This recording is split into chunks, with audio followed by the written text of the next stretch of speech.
Hai guys, jadi hari ini aku bakal cerita sedikit ke teman-teman kenapa akhir-akhir ini dalam 1 tahun ini aku tidak ada perkembangan di channel YouTube. Karena kemarin aku sempat ada modifikasi motor bisa aku, jadi makanya bisa sampai 1 tahun baru siap. Jadi aku nggak ada proses pembuatan konten dalam 1 tahun. Tapi alhamdulillahnya dalam 1 tahun ini motor itu sudah bisa dipakai dan siap untuk dibawa riding. Jadi mungkin ke depannya aku bakalan untuk bisa membuat konten-konten yang lebih kreatif lagi ke teman-teman.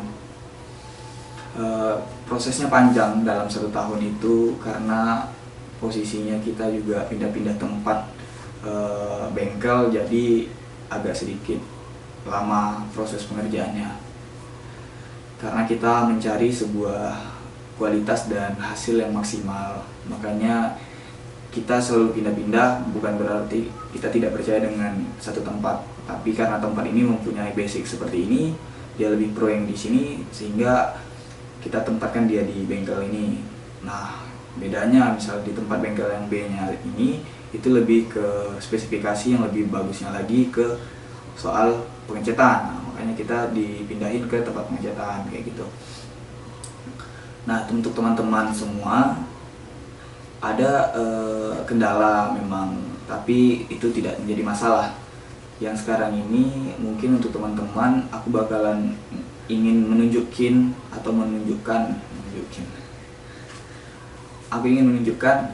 gimana proses awal atau proses perakitan lah, kalau lebih bagusnya seperti itu, karena dulu nggak sempat di videoin dari proses nolnya kayak gitu. Ini aku bakal tunjukin ke teman-teman gimana proses rakitan setelah motorku siap untuk dirakit.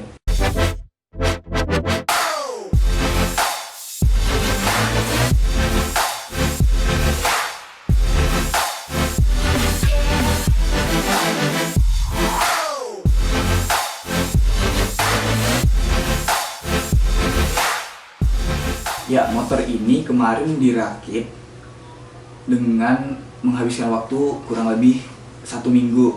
Itu kita kerjanya memang betul-betul hati-hati untuk bisa menjaga kualitas dari motor tadi gitu.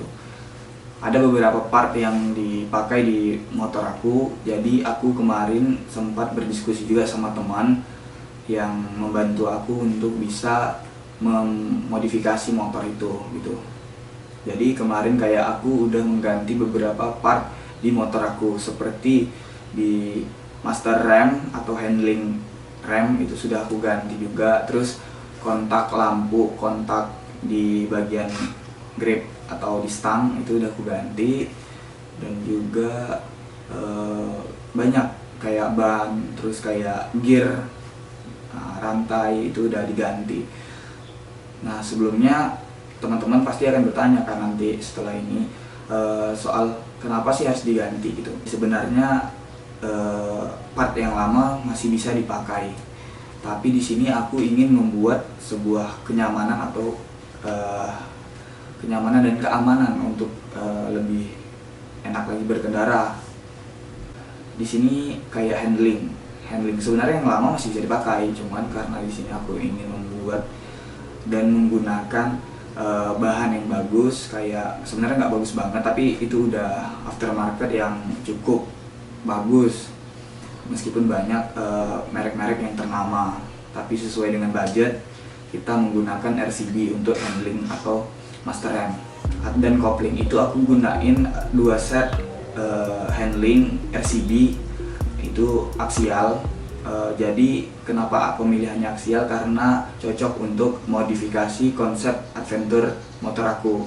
Nah, selain handling rem tadi, aku juga mengganti beberapa part yang seperti ban. Aku menggunakan ban Corsa Cross S dengan ukuran di depan itu ringnya 17, ukuran tapaan lebarnya itu 110/80, dan yang untuk ukuran di belakang itu tetap 17 ringnya, Dan untuk bannya itu sendiri aku gunain 130/80, itu menggunakan ban Corsa Cross S.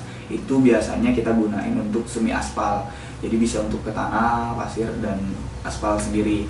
Itu cocok untuk adventure sih sebenarnya, karena kita kadang-kadang off-road, kadang-kadang on-road gitu. Jadi teman-teman mungkin kenapa alasan aku mengganti ban. Dan untuk selanjutnya aku mengganti part yang lain seperti itu gear. Nah, gear atau gigi tarik. Gear dan gigi tarik itu aku ganti karena aku ingin membuat sebuah konsep dan kenyamanan dan keamanan seperti gear. Gear ini aku gunain dengan produk itu namanya Sinop. Nah, kenapa Sinop aku gunain? Karena Sinop juga termasuk produk yang baik karena dia memiliki beberapa keunggulan, seperti misalnya dia ada parit yang atau tepian dari gigi tarik itu untuk bisa menjaga keamanan biar rantai tadi tidak slip gitu loh teman-teman. Jadi makanya aku gunain gear itu, gear Sinop. Nah, untuk budget sih cukup lumayan harga tinggi, karena untuk standarnya gigi tarik cukup lumayan mahal, tapi ya nggak apa-apa, yang penting aman dan nyaman. Nah, selain itu aku juga udah mengganti beberapa part, seperti salah satunya itu kopling rem. Kopling. Nah, kenapa aku ganti kopling? Kopling aku ganti dengan hidrolik atau stun. Nah, stun juga satu produk dengan aftermarket yang tadi seperti handling rem, dan kopling itu aku gunain RCB, produk RCB. Nah, di bagian ini aku sudah tidak menggunakan tali kopling, jadi aku sudah menggunakan selang rem gitu dia, seperti selang, dan menggunakan hidrolik, tentunya tidak menggunakan tali lagi kayak gitu. Nah, selain itu aku juga membuat atau merepine rangka motor, juga bodinya, terus juga aku sudah mengupgrade lagi untuk memodifikasi body kit. Jadi aku menggunakan body kit untuk bagian moncong depan, dan itu aku menggunakan visor juga. Visor itu aku beli dari aftermarket juga. Ada salah satu produk home industry yang cukup bagus untuk aku gunain menjadi pendukung di bagian body kit seperti visor tadi. Nah, untuk body kit sendiri aku juga masih menggunakan fiber. Jadi di sini kita membuat fiber. Itu semua prosesnya panjang, tidak gampang untuk bisa mencapai ke sebuah titik itu, dan itu masih juga kurang. Nah, selain itu juga aku baru ingat, karena sekarang aku juga udah mengganti knalpot dari standar ke aftermarket Akrapovic by HP.